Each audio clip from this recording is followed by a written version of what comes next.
Hello students, welcome back. ये video class 8 के students के लिए है जिनकी पुस्तक पलक का आज हम दूसरा पाठ रानी लक्ष्मीबाई पढ़ने जा रहे हैं। सबसे पहले हम पढ़ेंगे पाठ परिचय।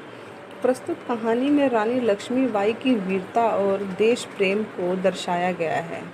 सन 1857 के प्रथम स्वाधीनता संग्राम में झांसी की रानी लक्ष्मीबाई ने बहुत वीरता दिखाई थी। कब? सन 1857 में, जिसके कारण भारत के इतिहास में उनका नाम जो है अमर अक्षर में लिखा गया है और उनका नाम जो है वह सदा के लिए अमर हुआ है। पढ़ते हैं।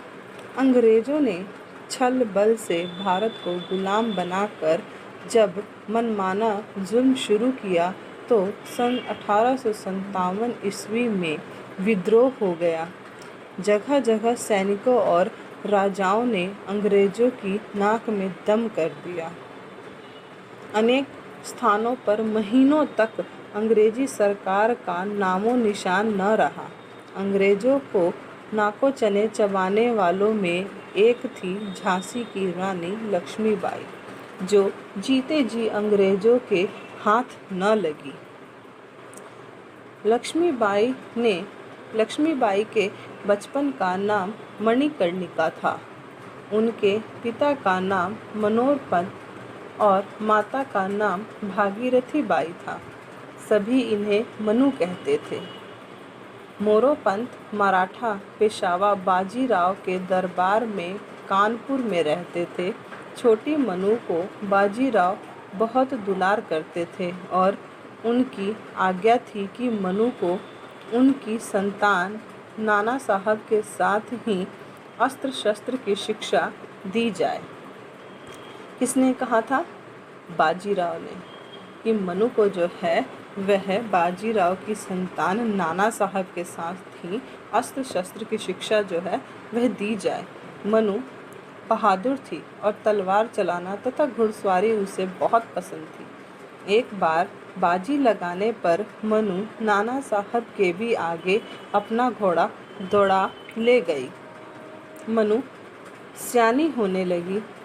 इन्हीं दिनों झांसी के राजा गंगाधर राव के पुरोहित तात्या दीक्षित कानपुर आए। वे अपने राजा के लिए संभ्रांत परिवार की एक सुशील कन्या की खोज में निकल पड़े। उन्होंने बाजीराव पेशवा के यहाँ मनु को देखा। वे दंग रह गए। उन्होंने बाजीराव और मोरोपंत से विवाह की बात की और मनु का विवाह गंगाधर राव के साथ हो गया।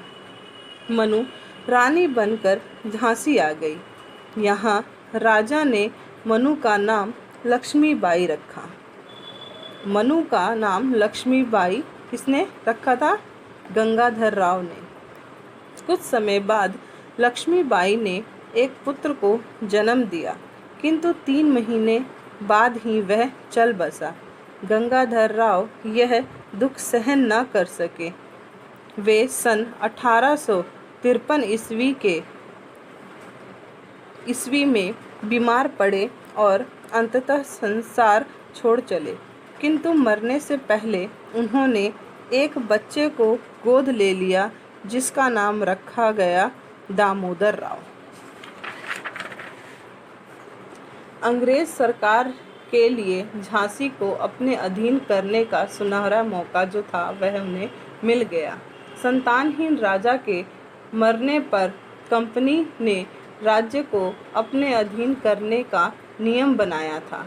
अतः गवर्नर जनरल लॉर्ड डलहौजी ने अपनी प्रतिनिधि मैनेजर एलिस को हुक्म दिया कि झांसी को अपने अधीन कर लें। एलिस झांसी पहुंचा और दरबार में राज्य को कंपनी के अधीन करने की घोषणा की तथा रानी को पेंशन देने का फरमान सुनाया। जिस समय वह यह फरमान पढ़ रहा था, लक्ष्मीबाई पर्दे के पीछे बैठी थी। उसने कहा, मैं अपनी झांसी नहीं दूंगी। लक्ष्मीबाई को बड़ा आघात लगा। अपने भीतर एक आग लिए वे जीवन बिताने लगी। इस बीच देश में भी एक बदलाव आया। मई 1857 में भारतीय सिपाहियों ने अंग्रेजों की भेदभाव और धर्म विद्रोही नीतियों के विरुद्ध विद्रोह कर दिया। सबसे पहले यह चिंगारी बैरकपुर छावनी में फूटी। शुरुआत मंगल पांडे ने की, उसे फांसी पर लटका दिया गया, किंतु चिंगारी शोला बन चारों ओर फैल गई। जून में इस आग की चपेट में झांसी भी आ गई। सैनिकों ने अंग्रेज अफसरों को मारकर किले को अपने कब्जे में कर लिया। रानी लक्ष्मीबाई भी उनके साथ हो गई। मार्च 1858 ईस्वी में अंग्रेजों ने झांसी के किले पर चढ़ाई कर दी। रानी ने स्वयं मोर्चा संभाला। पुरुषों ने तोपें दागनी शुरू की और स्त्रियों ने अंग्रेजों के गोले से टूटी दीवारों की मरम्मत शुरू की। जब किले में गोले खत्म हो गए तो जिसे कुछ मिला उसे अंग्रेजी फौज पर फेंका। अंततः अंग्रेज किले में आ घुसे, लेकिन रानी घोड़े पर सवार हो बहुत ही बहादुर सैनिकों के साथ अंग्रेजी सेना को चीरती हुई किले से निकल पड़ी। स्टूडेंट, इसके आगे की कहानी जो है वह हम नेक्स्ट वीडियो में करेंगे।